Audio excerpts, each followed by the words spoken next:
Bonjour à toutes et à tous.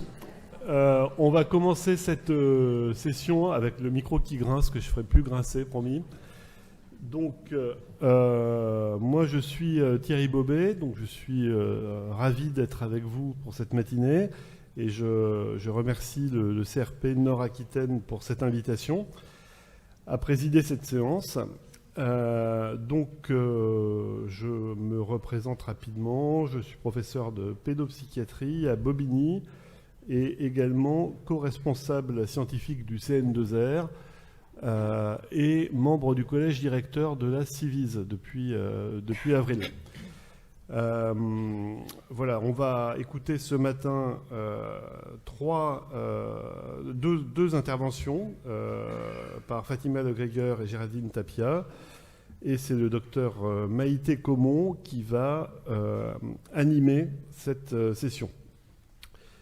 Alors, je vous propose qu'on commence tout de suite avec l'intervention de Fatima Legreger. Donc, Fatima Legreger est psychologue clinicienne. Elle est responsable d'une unité qui s'appelle l'USAP à l'hôpital Robert Ballanger à Aulnay-sous-Bois, qui est constitutive du CRP Paris-Nord. Et par ailleurs, elle est doctorante au LAPS à Paris 10. Elle a mis en place et elle est co-responsable d'un diplôme d'université à l'université Paris-Sorbonne intitulé « Violence intrafamiliale, santé, justice, éducation ». Et elle va nous parler d'un de ces sujets de recherche qui est la question du contrôle coercitif et de ce qu'on doit savoir en santé sur le sujet. Voilà, merci Fatima. Merci Thierry, bonjour à tous. Merci pour l'invitation Mélanie et Chantal. Merci à tout le public. Merci à ceux qui sont intervenus juste avant et un grand oui à la médiation artistique dans l'accompagnement en tout cas des psychothérapies. C'est vraiment c'est un atout majeur, je pense.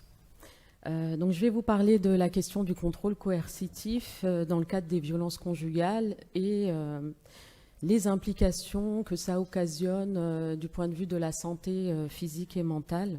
Donc c'est un sujet de préoccupation nationale en ce moment. Donc il y a vraiment une réflexion autour du contrôle coercitif, à savoir si on va légiférer sur cette terminologie ou rester sur un ancrage davantage axé sur l'emprise psychologique.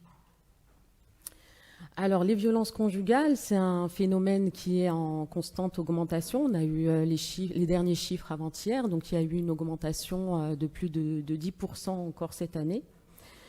Donc, elle renvoie à tous les actes de violence physique, sexuelle, psychologique ou économique qui surviennent au sein de la famille ou du foyer, entre anciens ou actuels conjoints, partenaires, indépendamment du fait que l'auteur de l'infraction partage ou a partagé le même domicile que la victime.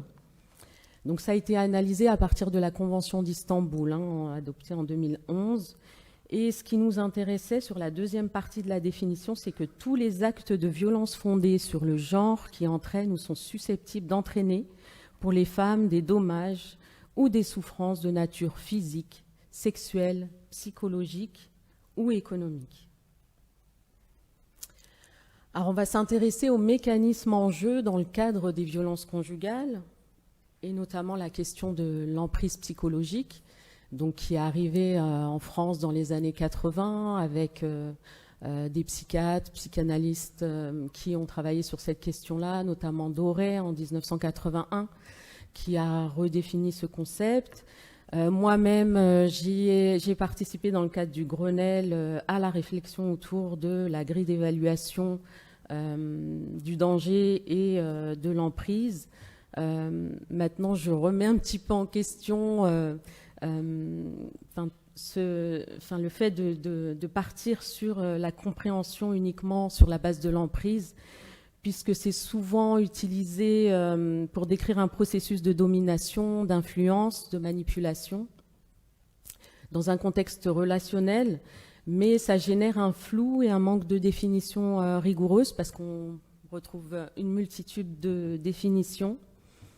Dans le milieu académique, on a besoin aussi d'avoir une définition plus standardisée, même si elle est apparue dans le texte de loi du 30 juillet 2020, cette notion.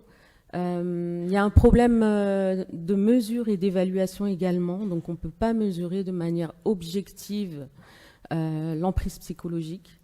Donc ça repose bien évidemment sur des perceptions subjectives.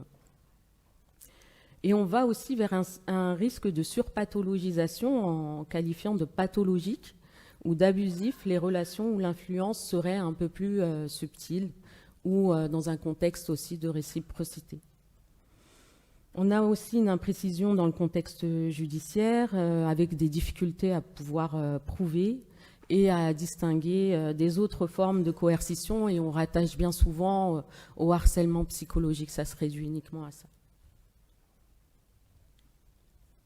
Donc c'est là qu'intervient les violences conjugales et le contrôle coercitif dans le cadre de la santé.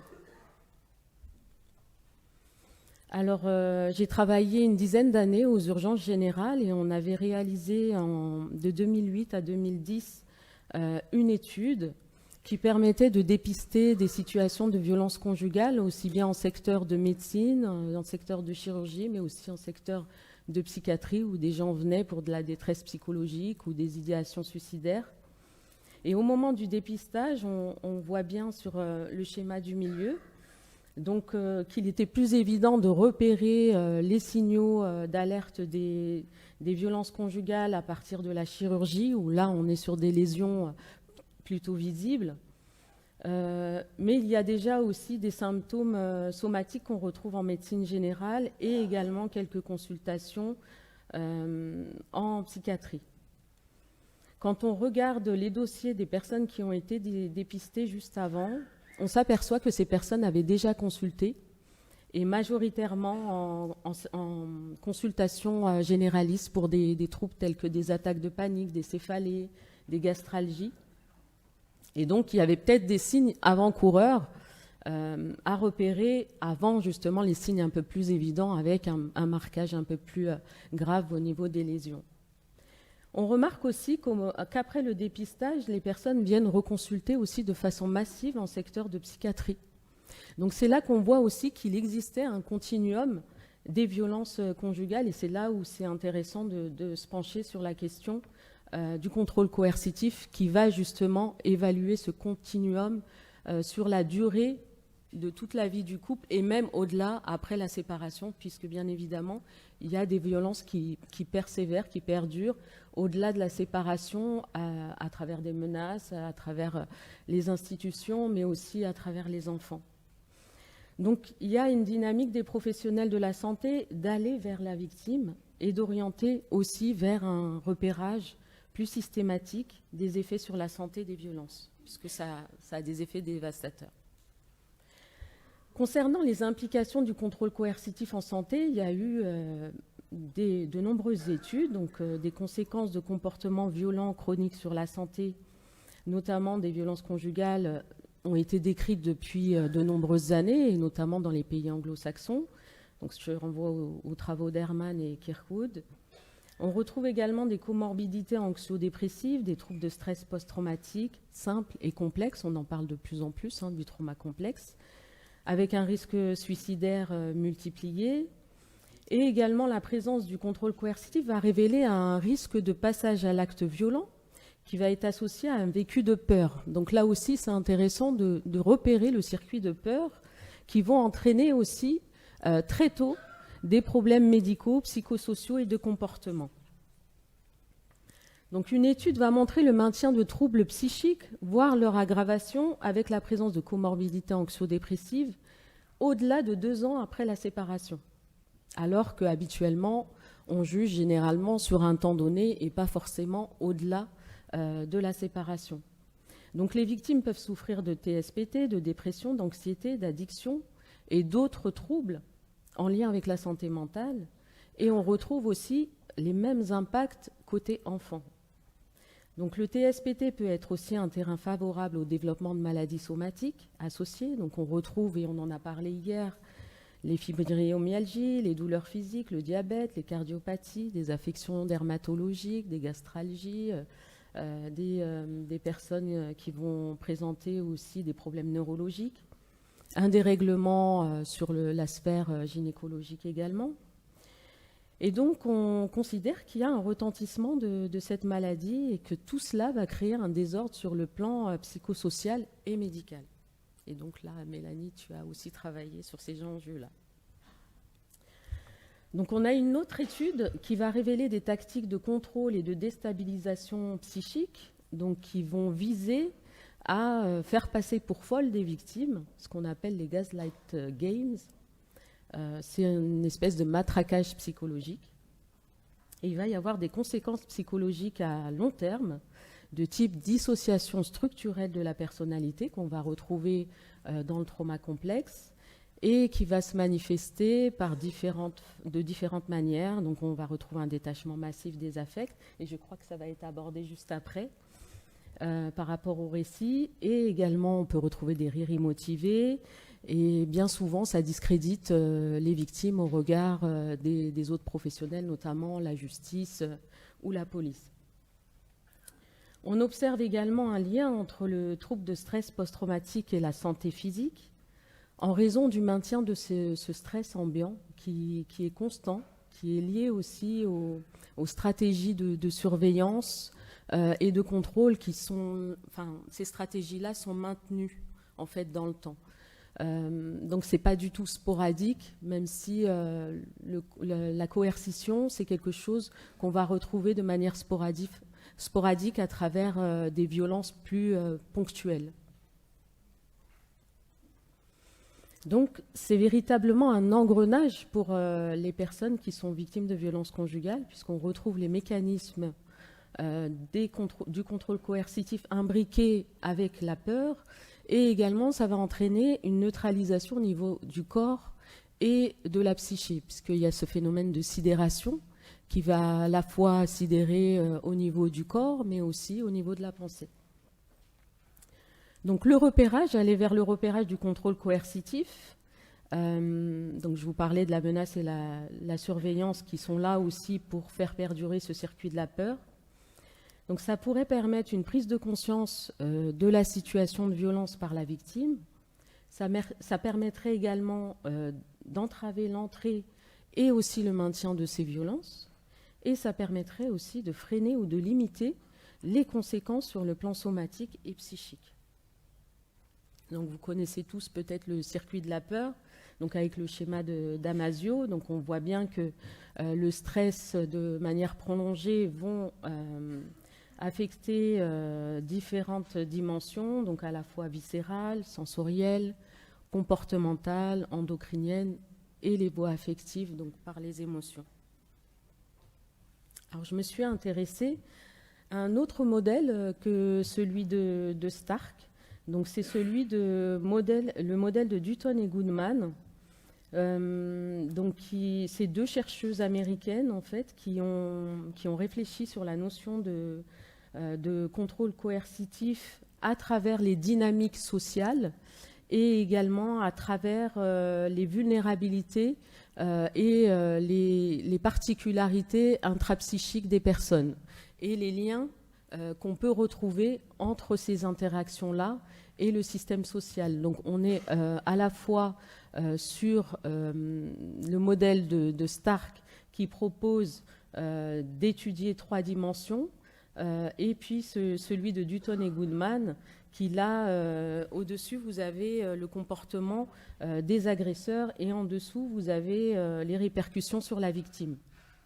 Donc l'agresseur, généralement, va mettre en place un contexte avec la création de vulnérabilité si la personne n'a pas de vulnérabilité. Il peut y avoir une exploitation des vulnérabilités existantes. Les vulnérabilités, c'est les situations de handicap, une personne qui est de milieu précaire ou de niveau socio-économique difficile, qui a un niveau, qui ne parle pas la langue française, par exemple. Il va y avoir également une usure de la résistance, une facilitation de l'attachement. Les mécanismes de coercition, on les retrouve dans la communication de la demande, donc avec une menace qu'on juge crédible ou pas, et avec une conséquence qu'il va y avoir sur la victime, donc qui peut être significative. Et la menace, donc, c'est quelque chose qui est là de manière latente, assez constante. La surveillance, pareil, hein, surveiller les déplacements, la manière dont les personnes vont utiliser les médias, leur téléphone, voilà. Et donc, sur la partie base, donc, on retrouve les vulnérabilités à la coercition qui vont entraîner des réponses de la victime, donc des réponses à la fois cognitives, émotionnelles en lien avec le circuit de la peur, mais également comportementales. Merci.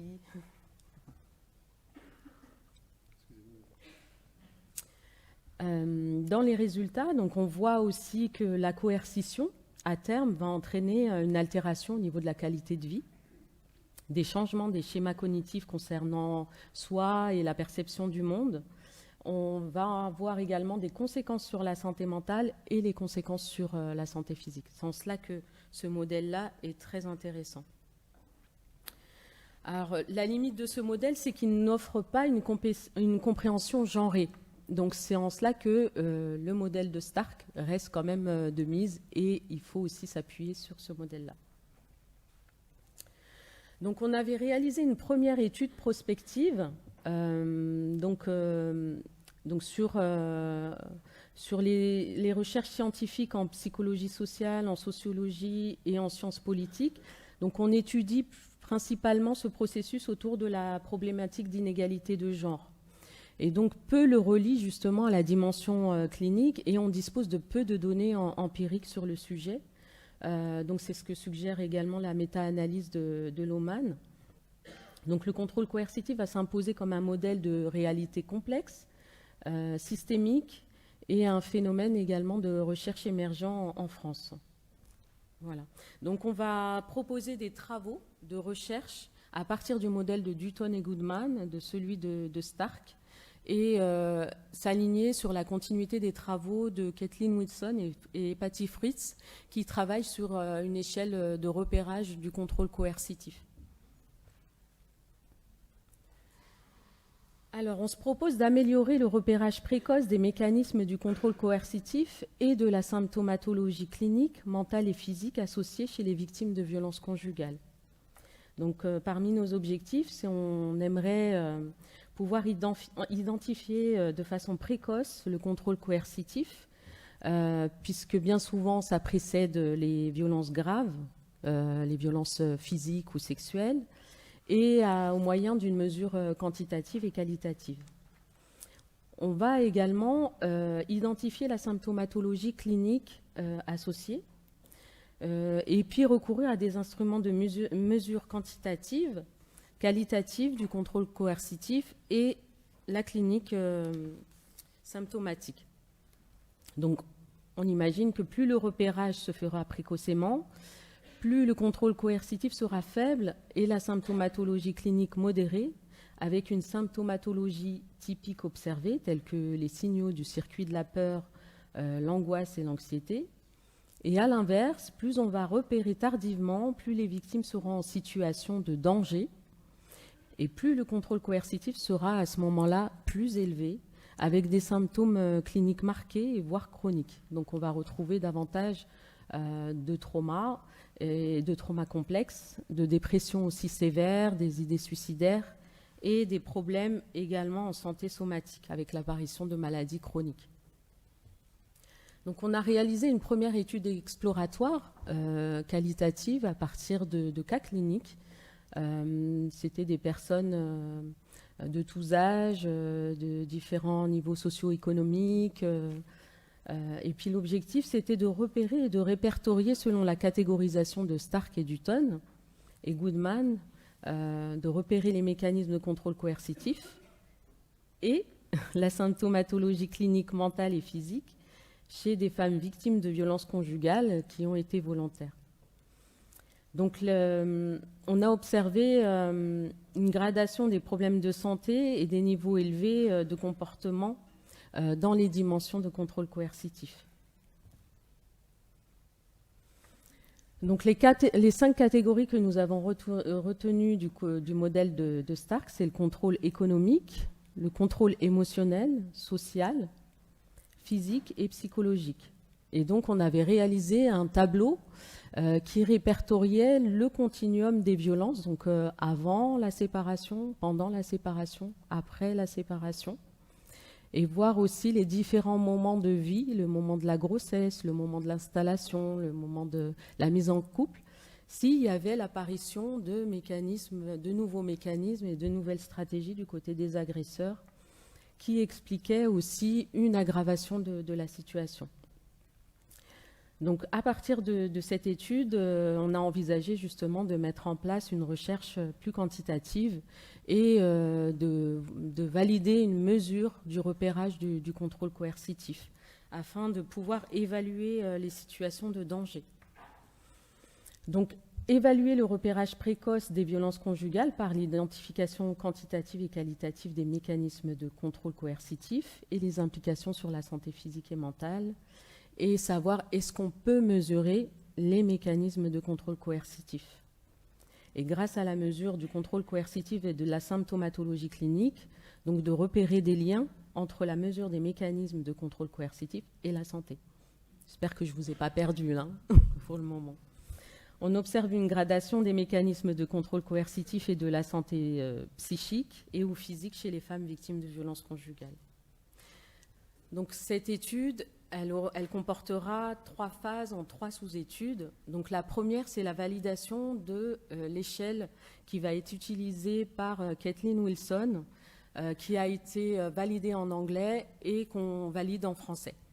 Donc c'est la Coercive Control Screening Scale, la CCSS, donc qui va servir à notre étude.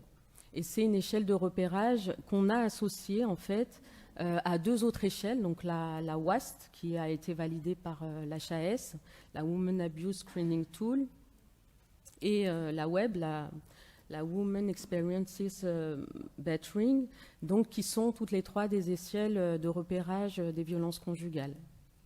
Dans un second temps, on a rassemblé aussi du matériel avec des questionnaires, la PCL5, l'ITQ pour le trauma complexe, la DERCEF pour la régulation émotionnelle et la HAD pour l'anxiété et la dépression. Donc là, c'est pour la mesure en santé mentale. Et pour la partie santé physique, on s'est intéressé au questionnaire SF12, un questionnaire de qualité de vie. Et également, hier on en parlait aussi, un questionnaire sur les douleurs, l'impact des douleurs et donc le questionnaire concis de la douleur. Et bien sûr, on a bâti un questionnaire sociodémographique. Voilà. Dans un autre temps, à distance de 6 mois, pendant les 6 mois, on va mettre en place aussi des focus groups avec des groupes de 6 à 8 personnes volontaires qui vont pouvoir répondre à un questionnaire sur l'évaluation des liens qui peut y avoir entre les mécanismes de contrôle coercitif et les implications en santé, à la fois la santé physique et la santé psychologique. Donc ça, je vais peut-être passer. Donc voilà, et l'observation des résultats nous permettra d'analyser la présence de profils particuliers. Donc c'est ce qu'on souhaite voir, s'il y a des niveaux de risque, s'il y a un seuil aussi particulier de score au niveau du repérage du contrôle coercitif. Et à ce moment-là, s'il y a une valeur seuil ou au-delà, il faut s'alerter sur un risque de passage à l'acte homicidaire de type féminicide. C'est vraiment l'objectif aussi de cette recherche. Donc la population, donc c'est toute femme victime de violences conjugales de plus de 18 ans, prise en charge au sein de centres spécialisés. La population de femmes a été choisie parce que la plupart des études montrent une prévalence significative et genrée des violences conjugales, et on retrouve massivement aussi dans nos prises en charge au sein des structures. On a aussi une population générale constituée d'étudiants de Nantes et de Nanterre, et on a 6 centres spécialisés qui s'associent à cette étude. Donc notre unité, l'UMJ de Jean Verdier, la Maison des femmes de Saint-Denis, le CRP de Poitiers avec Mélanie, Alexia aussi qui s'associent, Women Safe 78 et donc 2 centres d'étudiants. Donc le questionnaire sociodémographique, on a souhaité aussi le compléter par le fait que les personnes soient séparées et depuis quand. S'il y a eu également des dispositifs de protection, est-ce qu'il y a eu des TGD, est-ce qu'il y a eu des ordonnances de protection, est-ce qu'il y a eu des plaintes, est-ce qu'elles ont été instruites, est-ce qu'il y a eu des condamnations, est-ce que le conjoint est toujours ou pas en contact avec la victime, les diagnostics également somatiques et psychiatriques, les suivis engagés, et puis savoir si la personne elle est primo-arrivante ou pas. Pour conclure, donc la visée de cette recherche, c'est aller vers davantage de prévention et de psychoéducation. Donc l'idée, c'est de pouvoir informer au plus tôt les victimes de l'existence de ces mécanismes. Et s'ils sont insuffisamment repérés, donc à ce moment-là, il peut y avoir aussi des séquelles sur la santé physique et mentale, et pas uniquement repérés à partir de symptômes visibles. Il faut aller au-delà et puis davantage repérer les violences psychologiques, puisque ça aussi, ça va léser le traitement judiciaire des violences. Améliorer aussi les prises en charge thérapeutiques, puisqu'on est aussi dans une visée de prise en charge globale, où à la fois on a une articulation judiciaire, il y a nécessité parfois de protéger aussi les victimes.